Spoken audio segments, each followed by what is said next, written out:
Jaya Radha Madhava Kunja Vihari Ava Kunja Vihari Jaya Radha Madhava Kunja Vihari.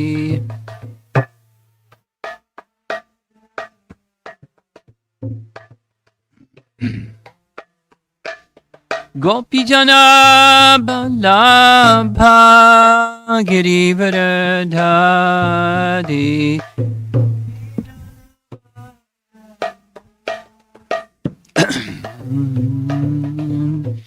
Gopijana Balabha Girivardhari Gopijana Balabha Girivardhari Jasodanandana Brajajanaranjana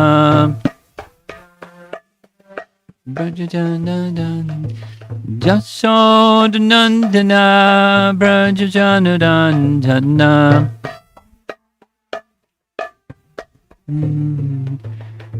Jamunatira Chadi Jamunatira Chadi Jaya Radha Madhava Kunja Bihari Radha Madhava Kunja Bihari Jaya Radha Madhava Kunja Bihari Jaya Radha Madhava Kunja Bihari Gopijana Balabha Girivardhari Gopijana Balabha Girivardhari Gopijana Balabha Girivardhari Gopijana Balabha Girivardhari Jasodanandana Brajajanaranjana Jasodanandana Brajajanaranjana Yamuna Tiravana Chadi Jamunatira Chadi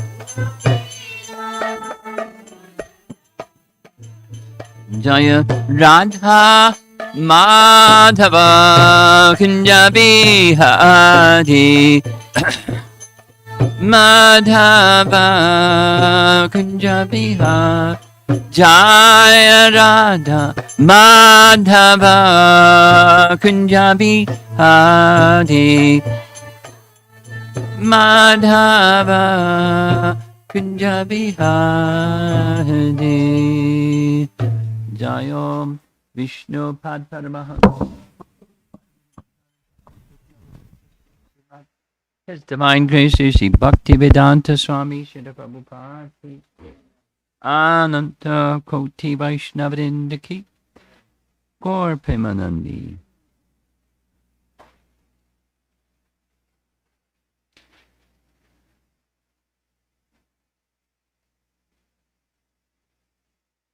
In looking ahead for this morning's class, I decided to not continue with the extended Bhagavat Sandarbha commentary, but instead to make it available to all of you just as a Word document we can send out. Yay! So, do I send that to you? Do I send it to Yashodanandana? Who do I send it to? Okay, that's a good answer. There was additional commentary that I also just deleted. It's Bhakti Rasamrita Sindhu and other places and other, so many, like 10 pages, 10, 12 pages just disappeared. I guess I could forward those. I'll just do the Bhagavad Sandarbha, because that's what we've been covering so much. The last on these two verses, Canto 10, Chapter 9, Text 13, 14, reference is made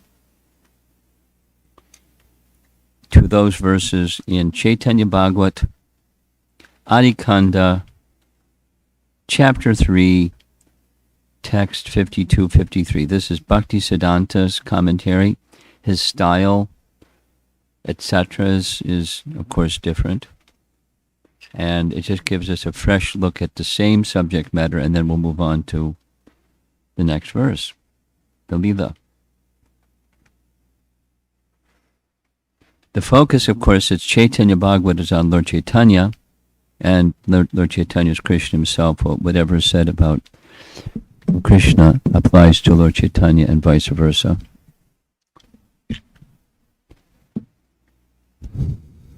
So the translation of these two verses reads, although the Vedas describe the Lord's, quote, appearance and, quote, disappearance, there's actually no end to his pastimes. I don't see any beginning or end to the topics of Sri Chaitanya.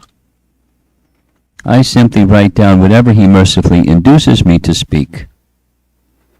That's Vrindavan Das Thakur in his spontaneous bhakti. Bhakti Siddhanta's commentary reads, in Chaitanya Charitamrita he gives multiple references. Mainly it's Madhya 20, and then 382, etc. It is stated,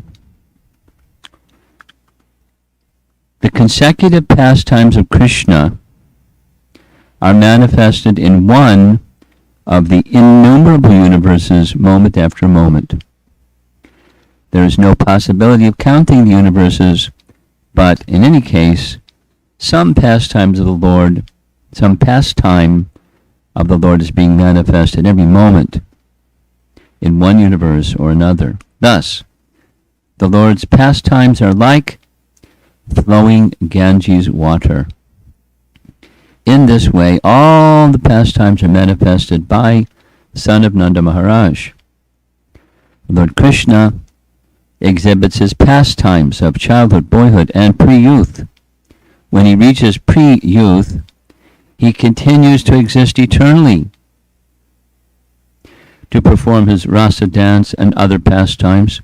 Descriptions of Krishna's eternal pastimes are in all revealed scriptures. But one cannot understand how they are continuing eternally. Let me give an example by which people may understand Lord Krishna's eternal pastimes. Ready for the example?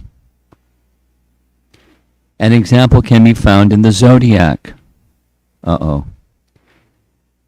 Vedic astronomy. The sun moves across the zodiac day and night and crosses the oceans between the 7 islands, one after the other. According to Vedic astronomical calculations, the rotation of the sun consists of 60 dandas, and it is divided into 3,600 palas. The sun rises in steps consisting of 60 palas. 60 palas equals 1 danda, and 8 dandas comprises 1 prahara. Day and night are divided into 8 praharas. So day is 12 hours, and night is 12 hours. So you divide 8 into 12, and that's how many, how long a prahara is in terms of minutes. 4 belonging to the day and 4 belonging to the night. Whoops. 4 into 12 hours. So each prahara is 4 into 12. 3 hours. 3 hours plus 3 hours plus 3 hours plus 3 hours equals how many hours? 4 times 3 equals 12. Good.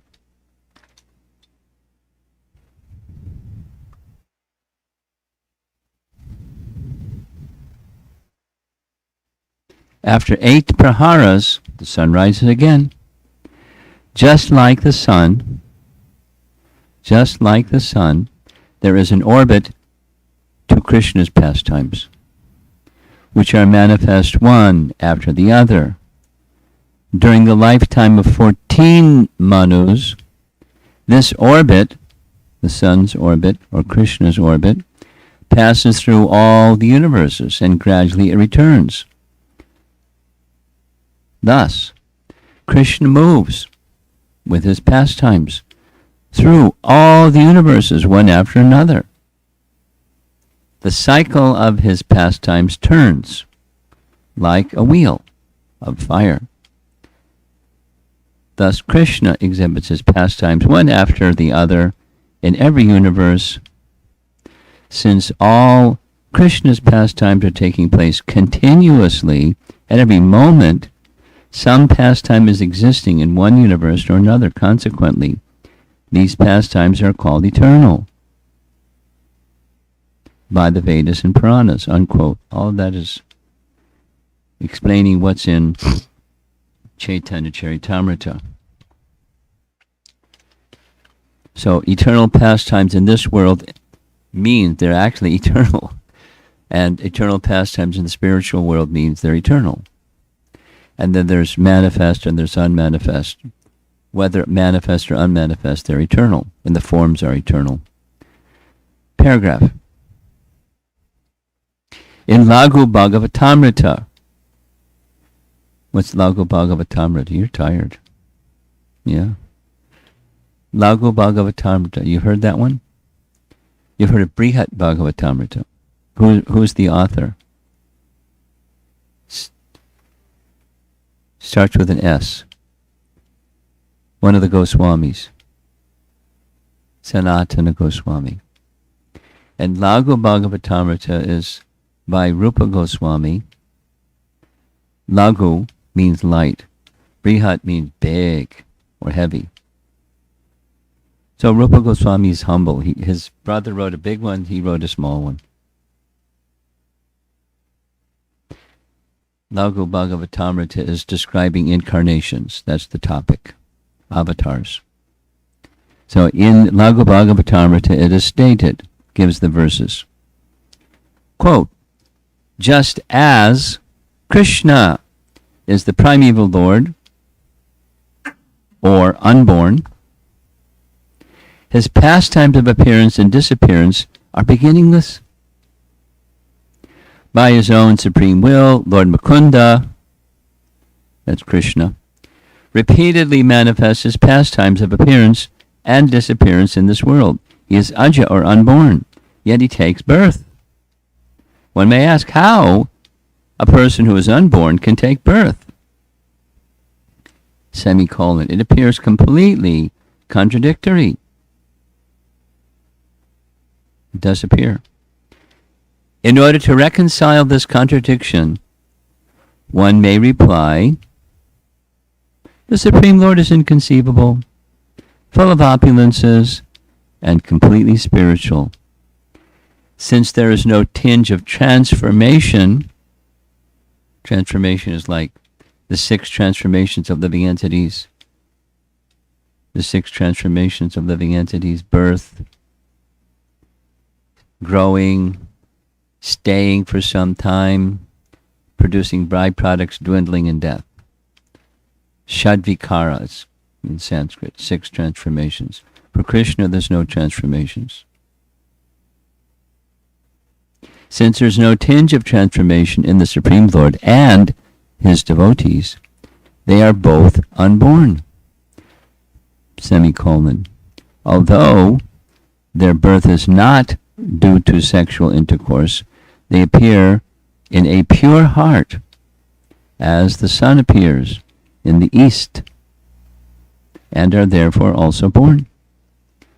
As the fire present in the form of heat within jewels and wood manifests due to a particular cause, Lord Krishna manifests his wonderful pastimes of appearance and disappearance at a particular time due to a particular cause. The principal cause of his manifesting pastimes and appearing and disappearing is what? His desire to bless his devotees and spread the glories of his famous pastimes. Another principal cause for his appearance is to exhibit mercy on his dear devotees like Vasudeva, who are constantly being tortured by formidable demons like Kamsa. Brahma and other demigods' prayers to the Lord for diminishing the burden of the earth, even today, are secondary causes for the Lord's appearance. If his dear devotees are eager to see him, then Lord Krishna, who is an ocean of mercy, immediately exhibits his pastimes to them, even today. Some most fortunate devotees, who are overwhelmed with love and devotion, happily see the sporting pastimes of Krishna in Vrindavan. Therefore, the fully independent Supreme Lord manifests before one's eyes by his own sweet will, semicolon. But since he is not an object of material vision, he is not seen by material eyes. Unquote. Now, all that was a quote with reference to Laghu Bhagavatamrita and, of course, commentary. Elsewhere in Laghu Bhagavatamrita, it is stated, quote, "It is clearly stated in Srimad Bhagavatam and other Puranas that the pastimes of Krishna are eternal," unquote.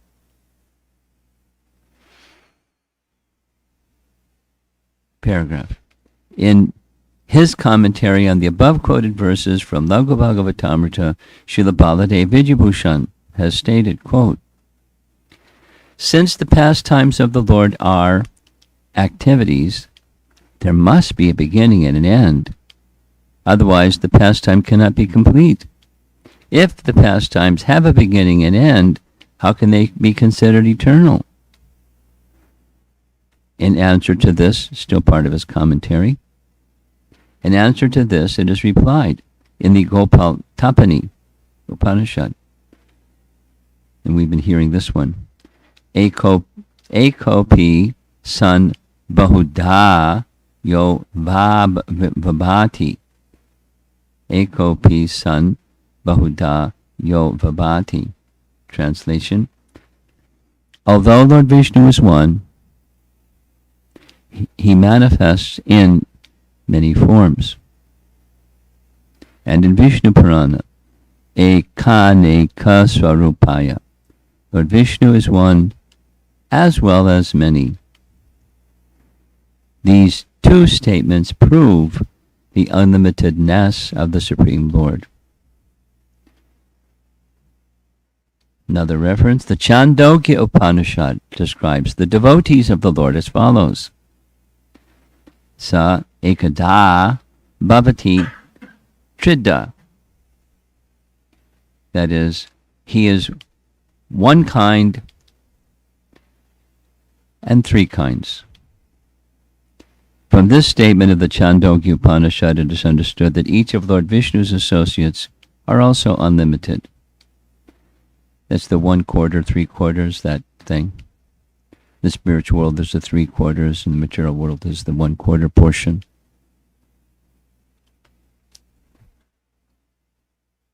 Also in the Rig Veda, it is said, Paramam Padam Avabhati Bodhi.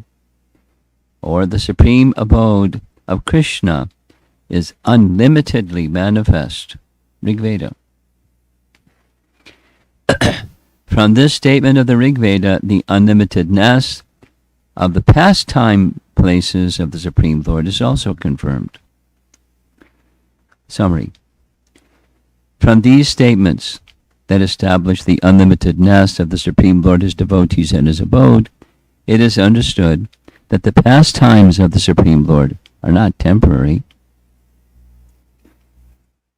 Despite the beginning and end of the various pastimes of the Lord's various incarnations, all such pastimes are factually, eternally enacted. Semicolon. They simply appear to begin in one place while ending in another in this way, because there is no gap in the pastimes. They are called eternal. If one accepts that the pastimes of the Lord are eternal, the doubt may still arise. That since his pastimes have a beginning, they must certainly end. In reply, it is understood that although the pastimes of a particular form of the Lord take place at a particular time, they are nevertheless eternal.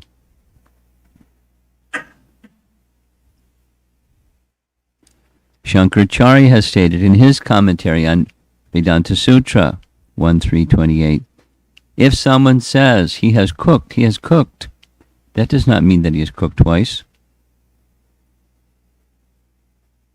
In Govinda Bhashya on Brahma Sutra, it's the same Vedanta Sutra commentary but by a different author and in a different verse. It is stated, if someone utters cow, cow, that does not mean two cows. Therefore, even though the Supreme Lord has multiple forms, they are all one. There is no doubt about it. In the Vedas it is stated, quote, doesn't say which word's a reference, the one Supreme Lord Vishnu is eternally engaged in diverse pastimes and situated in the hearts of his devotees as the Supersoul. Then one may consult Srimad Bhagavatam, gives multiple verses, including our verse for this morning, 10.9.13, as well as Brihat Vaishnava Toshini, wherein it is said, quote, the Supreme Personality Godhead constantly appears as an avatar. The Lord of the universe has an eternal form, eternal fragrance, eternal opulences, and is full of eternal bliss. Padma Purana gives the following evidence, quote, I will show you my personal form, which is unknown to the Vedas. The Vedas confirm that this form of mine is the cause of all causes, the all-pervasive, supremely blissful, full of knowledge, eternal, all-auspicious, absolute truth. It is the personality of Godhead, Lord Hari, whom the Vedas and Smritis describe as having no name or form and having nothing to do. Adhoksaja is called Krishna because he has an eternal form, full of knowledge and bliss. He shows himself to his devotees by the influence of his own energy. That was Padma Purana. Just a few more. This is next is Mahabharata, where it says, do not consider that I am visible because I have a material form. If I wish, I can disappear within a second. I am the controller and spiritual master of the universe, O Narada. This form of mine that you are now seeing is the creator of the illusory energy. Therefore, you should know that I am completely unaffected by the three modes of material nature. Another reference, Vasudeva Upanishad. The Lord's transcendental form is the absolute truth. devoid of duality or of beginning, middle, or end. It is self-effulgent, eternal, and full of knowledge and bliss. Only through devotional service can one understand that form of the infallible. It is further stated in the Vasudevadhyatma. I don't know what that is.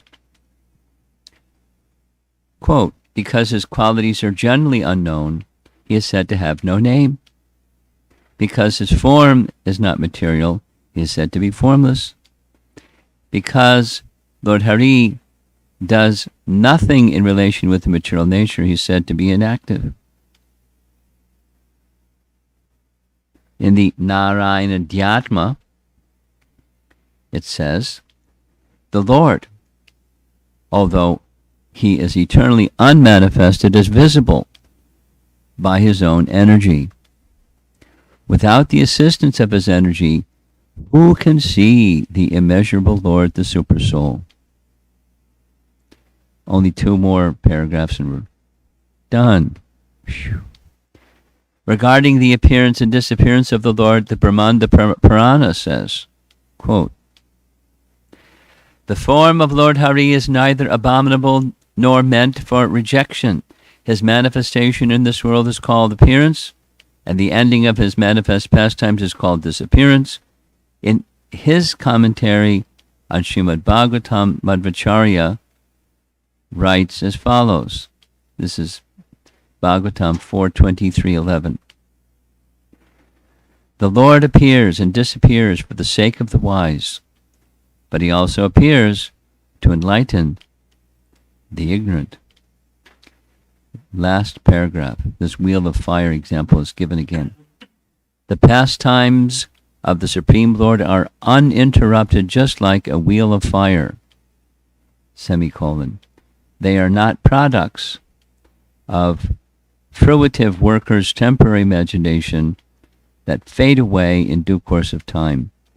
By stating that the eternal absolute truth appears in and then disappears from this world, in his complete spiritual form, the Vedic literatures confirm that the eternal pastimes of the Lord are displayed in this temporary material world. Now, a wheel of fire, he's used it twice. The only image that comes to my mind is something that's on fire and you move it in a circle round and around, and it looks like a wheel of fire. Although it's just a fire that's moving. So his pastimes are his pastimes and like a wheel of fire.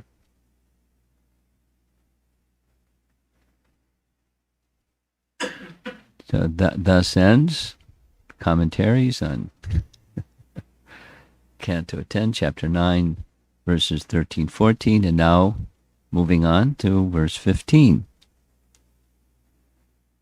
which reads, when Mother Yashoda was trying to bind the offending child, she saw that the binding rope was short by a distance the width of 2 fingers. Thus she brought in another rope to join to it. Now this is Prabhupada's purport.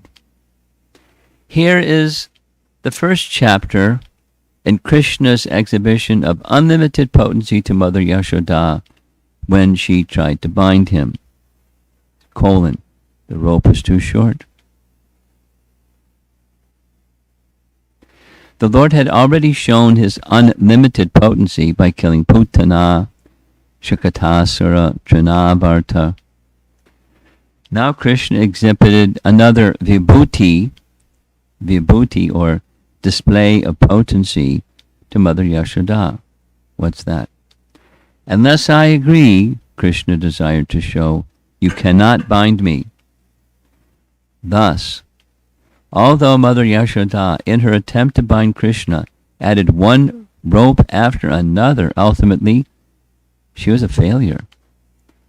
When Krishna agreed, however, she was successful. In other words, one must be in transcendental love with Krishna. But that does not mean that one can control Krishna. When Krishna is satisfied with one's devotional service, he does everything himself. Sevan mukhe hi jiva adao swayameva sparatyada. That is, he reveals more and more to the devotee as the devotee advances in service. Jiva adao. This service begins with the tongue, with chanting, and with taking the prasad of Krishna. And he quotes Atakshi Krishna Namadi. We'll just read one commentary further, and we'll end there. This is Vishwanath Chakravarti Thakur's commentary. Though by love Yashoda could bind her child, and though the span of her lap was small, the small form of the boy was still all-powerful. That is shown in 3 verses. The boy was thinking, I cannot be bound up because I must do my daily duties of stealing yogurt and playing with my friends. Thus his Vibhuti Shakti, Vibhuti means what? Opulence. Vibhuti Yoga. So, thus, where'd it go? His Vibhuti Shakti, or power of showing his opulence, inspired by Satya Sankalpa Shakti. What Satya Sankalpa Shakti means, the Lord's every desire should be fulfilled, suddenly entered into his body at that time. Thus the rope became 2 fingers short. She got more rope and tied it together with the other rope, but it was still 2 fingers short. This is compliments of Vishwanath Chakravarti Thakur. These 2 potencies, Vibhuti Shakti and Satya Sankalpa Shakti, were preventing Mother Yasoda from binding him.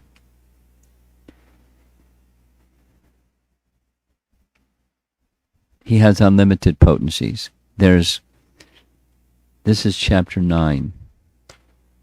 And there's a couple of places in the Bhagavatam. One of them is chapter 12, where Brahma sees the Supreme Lord in all of his potencies, and it's a long list.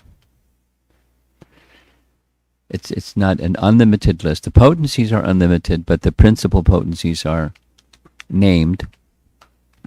And here's 2 of those so many potencies.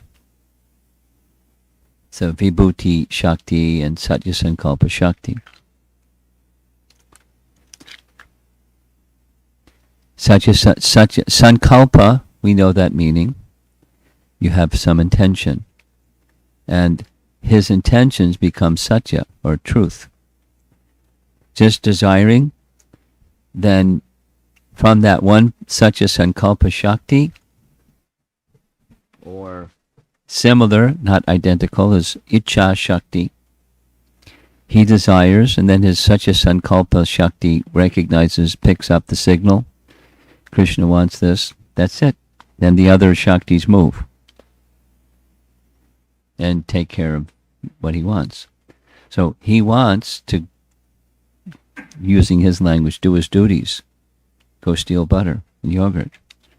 That's a duty. Or activity, or lila. So that's what he wanted. So she couldn't bind him. Satya Sankalpa Shakti and Vibhuti Shakti.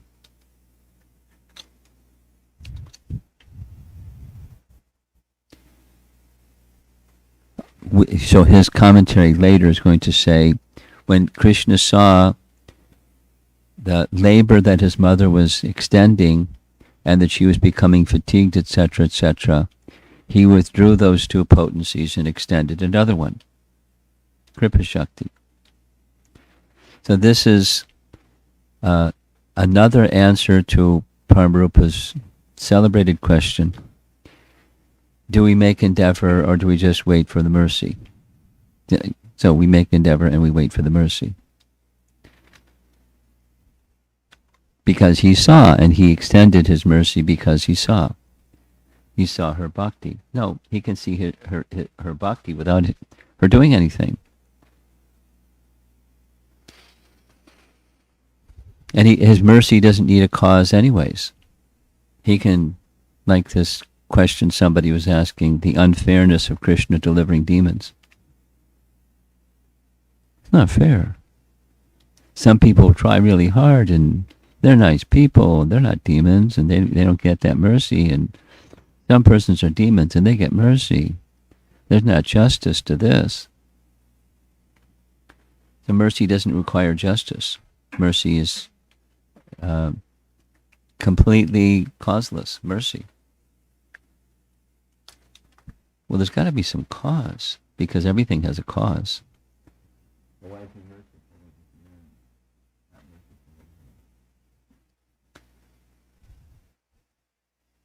Doesn't need a cause. Then he's whimsical. We got to find fault somewhere, right? He's whimsical. Mercy there and not over there.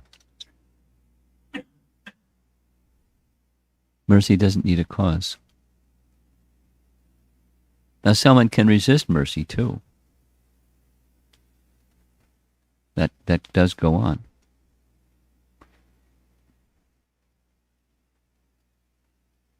Interesting.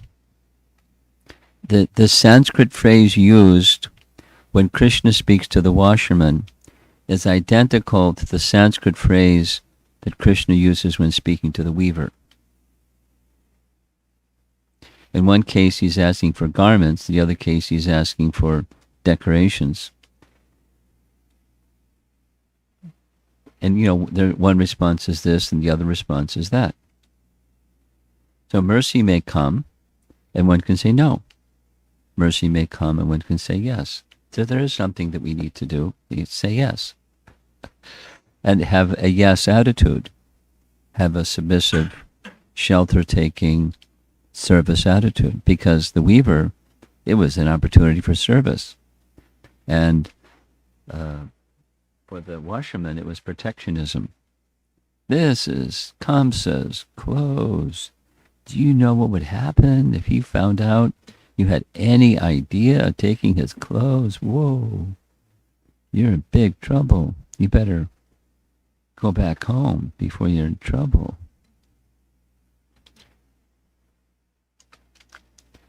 Krishna didn't like that. Gave his mercy in a different way.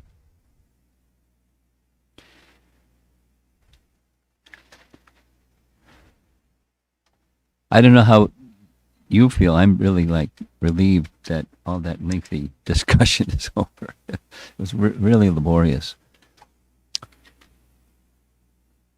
It would be it'd be helpful for me and probably for the audience at some point when that's going to happen. I don't know. Just to do like a 7 to 10 minute summary of all of that which took so many hours. What are the essential summary points? But I'll at least I'll do this. I'll pass on that Bhagavad Sandarbha text 30 to 39, where some further details and elaboration on these mysteries. Krishna is simultaneously all-pervasive and a small size. And we're hearing it, we heard it this morning. Krishna's form is eternal. His pastimes are eternal, which by nature is a contradiction. Just that pastime the very translation of the word. Past time is eternal. There's a contradiction.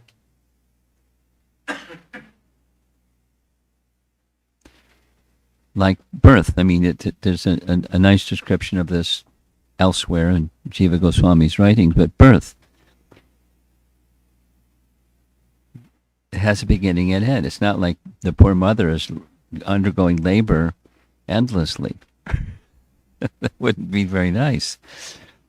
But the birth pastime is eternal in another sense. Not the same mother is always. So in different universes, the pastime of birth is happening. The childhood pastime is happening. And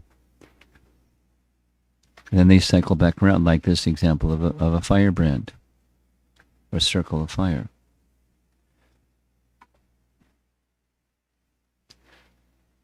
Anyway, so those are some of the points. It's not easy to understand. There's one of the methods of understanding is making a comparison with something that we know to something we don't know. Like that example of the sun rising, using all those technical terms. And the sun is simple terms. The sun is always rising somewhere. But it's not the sun comes into being. Anyway, we've heard this so many times.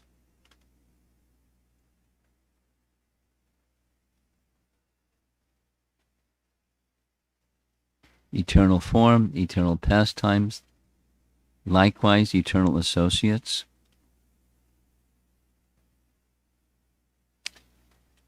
Eternal means no beginning, no end, all pervasive, even there's measurement.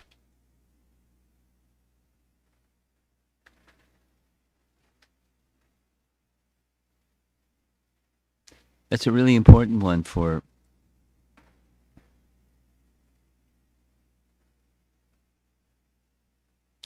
recognizing why impersonalists become impersonalists. Definition by negation, because something that has, same as we discussed several times, something that has form, then it limits. But the absolute is unlimited and therefore must be formless. You got it? Kind of. I'll do it again. The absolute is unlimited. Form has limit. You know, he's this tall. He's this wide. He's this age. So that's a limit. But the absolute is unlimited, so absolute must be formless. Must be. Definition by negation, it must be. Without accepting the Lord has inconceivable potencies, it must be. Because if you have potencies, then you got a problem. You have two things. There's the potent and there's the potency. But if you're going to have one thing, you can't have potencies. You have to neuter God. No potencies. But if the acceptance is he has unlimited potencies, then these contradictory things are at least explainable if still inconceivable.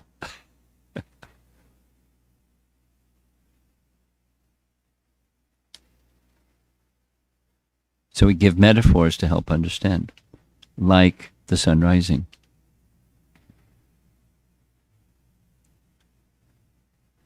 Okay, let's see if there's some discussion.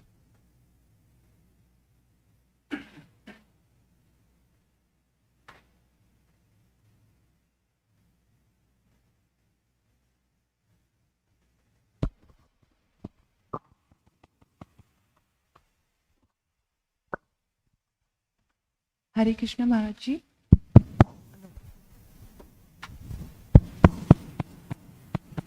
Go ahead.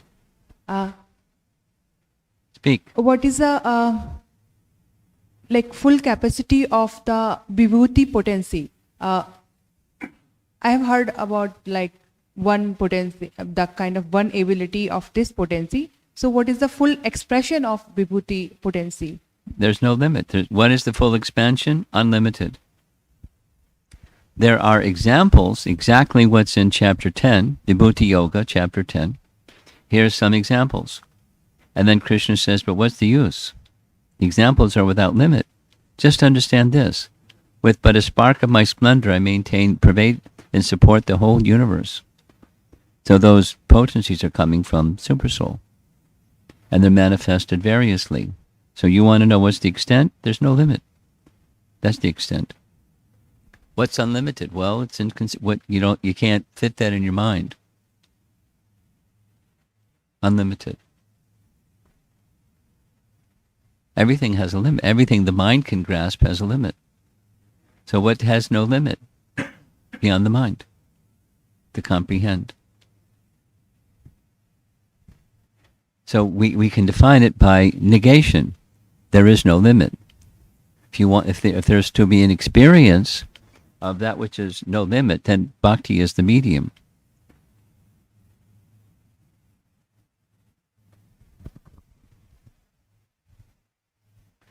And it comes back to a question he's been asking 3 times over. When does the bell ring? Now I've realized the unlimited. Or samagram mam. You've understood the absolute truth in full. When does the bell ring? When does in full happen? Sounds like it never happens. But Krishna says it happens. So what does that mean? That's a contradiction. So we have a capacity and we can realize Krishna to some extent. And as Krishna decides to reveal himself further, we can understand further. And the criterion for Krishna's revealing is A or B. There's bhakti, so he reveals more. Or he's just merciful and he reveals more.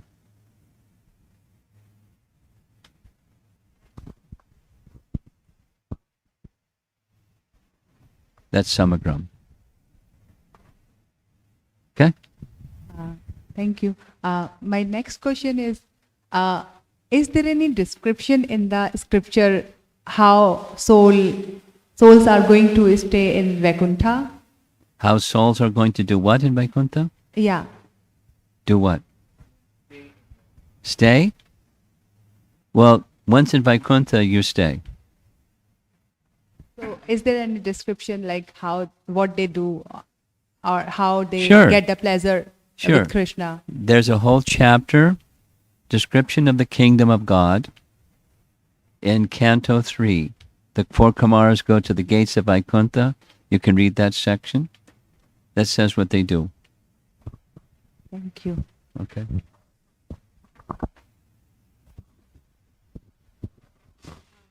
Maharaj, these are some questions from previous classes, but Okay, continuing from yesterday. so you were saying that spiritual pastimes are dynamic and it's not like an actor on the stage. So when the same pastimes happens multiple times, like you also mentioned that Krishna just responded the way he responded for Mother Yashoda's trying to bind him. So similarly, is it that Mother Yashoda also have? Oh, yes. Diversity. So is it that the pastime of binding Krishna is one kind in one time and another kind another time? Well, there's flexibility. Prabhupada's explanation goes like this. Variety is the mother of enjoyment. Therefore, what Yasoda does, there's variety. What Krishna does, there's variety, because it's the mother of enjoyment. There's the spool, that's his word, the theme, the pattern, and then there's varieties of the pattern.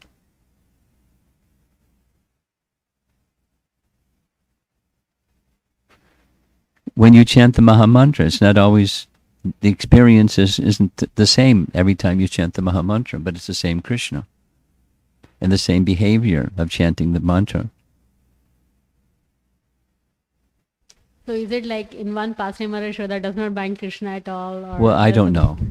There's a pattern. It's how it plays out. It's the mood, it's the bhava that's important. And how it plays out is diverse. Okay. This is in regards to the discussion with my husband. He was asking about, and you were responding that Krishna can reveal himself in full and then extend his fullness even further. So I was trying to correlate that with also another analogy that Krishna makes this material world like a footprint of a calf, and we just go over it. So is it that footprint of a calf means that he reduces or he enables understanding of something or himself, which was inconceivable like an ocean, to a small, or is it our material sufferings become small? What becomes the size becomes small there? Perception, not reality. It's not that the universe shrinks, that your perception of that universe becomes insignificant. The struggle becomes insignificant.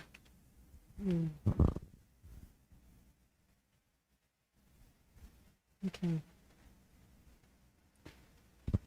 Crossing over is still crossing over. But when you're not in the mood of having taken shelter of Krishna, it's like crossing an ocean compared to stepping over the hoofprint of a calf. The water in the hoofprint of a calf. There's some stepping over, and there's some crossing over the ocean. But, the endeavor is different, the experience is different. The principle is the same, crossing. Consciousness changes. The Krishna consciousness expands, and the material consciousness shrinks. There's still some activity.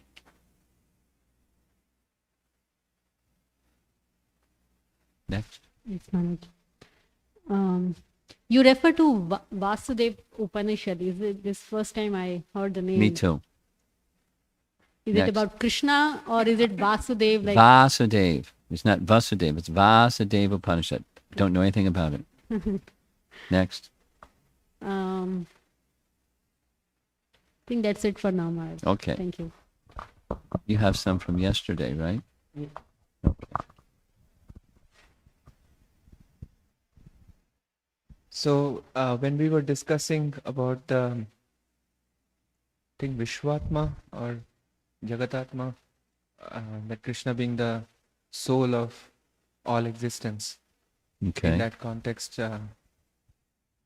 there was one point that was mentioned about the different expansions acting as the focal point, and that is allowing for the independence of those expansions.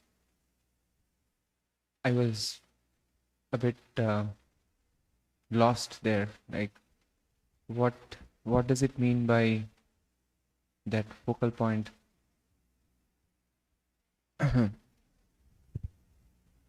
Allowing for Well, independence. keeping it simple rather than getting complicated. Krishna is one.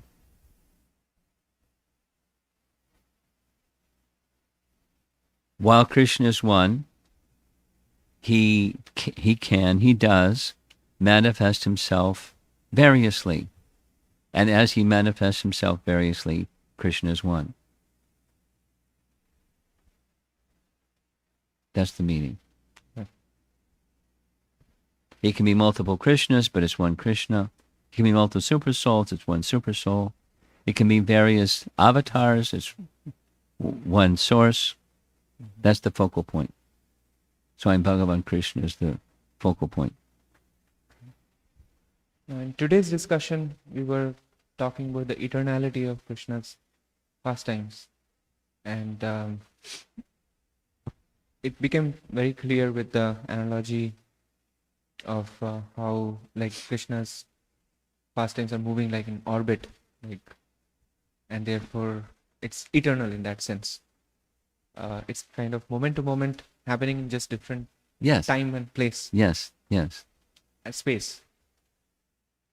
Then there was another point that was made, was because any given pastime has a beginning and an end. Yeah. So I did not understand the follow-up thought, how that train of thought then got resolved.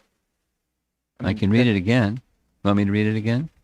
Sure, I just could not see the resolution of that. I mean, the first explanation was satisfactory, that the eternality is more to do with the happening in different Well, let me see universes. if I can do without reading it again. Going back to this verse that we've been reciting again and again about Mother Yasoda binding Krishna, he is beyond time. He's not affected by past, present, future time.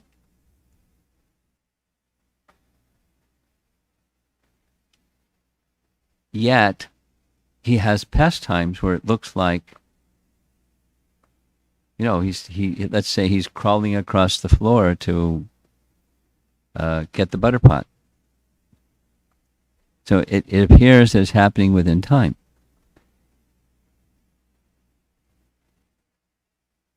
Our acharyas want us to understand, and Bhagavatam wants us to understand, that pastime is an eternal activity. It's eternally going on simultaneously with it's the passage of time. He appears and he disappears, and anything of this world is bound by time. But when Krishna is doing, it appears to be bound by time, but it's not. I don't know if that's addressing your question. Simultaneously both, by his inconceivable potencies. Mhm.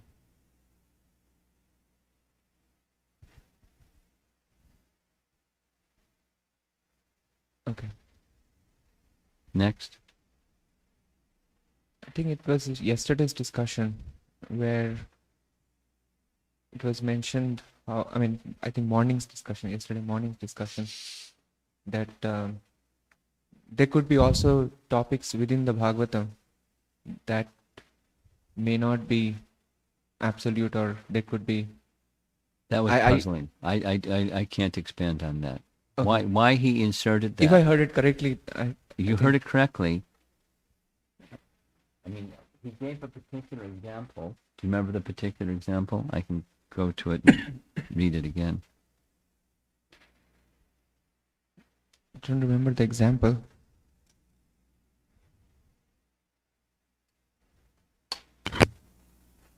I was puzzled by it myself as we read it.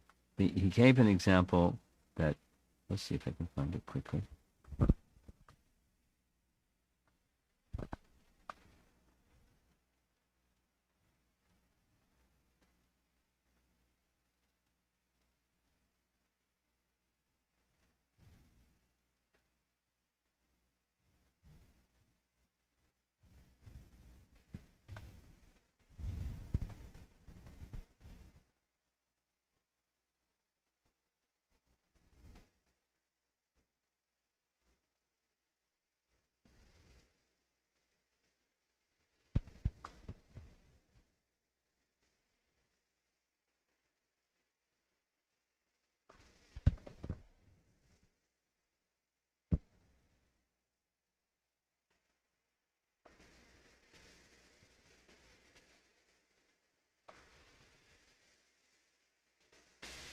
It's not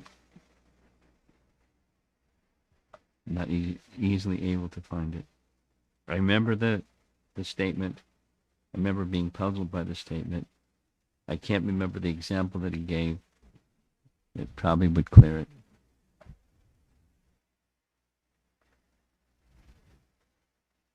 So what else? So online questions. So it seems like Radha is attending from there and asking questions from there. Okay. So Radha's first question is, Hare Krishna Maharaj, this is about Krishna being tortured by Kamsa. How can Krishna be tortured? He's not tortured. It's a Lila of Krishna saying to Vasudeva and Devaki when he relieves them from Kamsa's prison.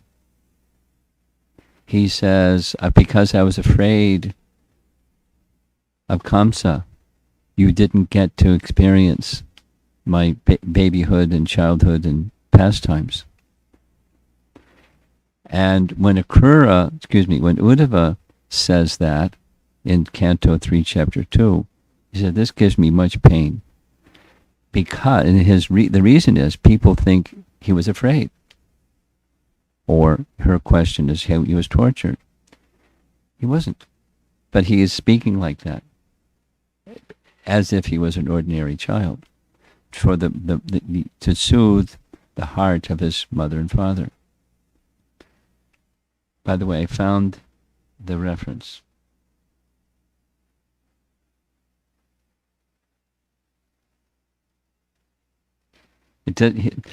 Even the Srimad Bhagavatam contains a few statements that are not to be accepted by the devotees, as in the Bhagavatam itself, 10:77:30.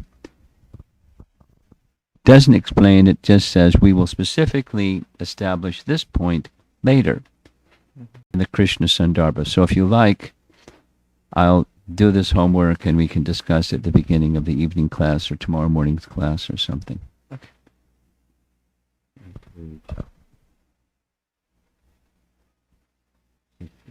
Okay. Next question is from Ranga Mataji's father. Could you speak slower? Next question is from Ranga Mataji's father. Okay. What are the special features of Lord Krishna other than other avatars by Mahavishnu, particularly Sri Ram avatar? The answer to that question you'll find in Nectar of Devotion, the 64 qualities of Krishna, and there are 4 qualities that Krishna has that Mahavishnu and Ramchandra don't have. And your daughter can point those out to you. Nectar Devotion, qualities of Krishna. Next question is from Kirti Prabhu. Hare Krishna Maharaj. Is there variety in eternal pastimes of Lord Krishna? Yes? Variety in terms of pastimes and variety in terms of how the pastimes are executed each time? Yes. Okay, next question is from Upananda Prabhu. Hare Krishna Guru Maharaj. How can a devotee develop unflinching faith that Lord Krishna will give full protection?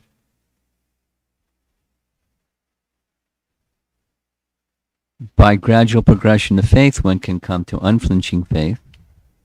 So how do you develop faith? By associating with faithful. By acting on knowledge, you get realization, which nourishes faith. By gradual cleansing, the degree and stage of faith development grows.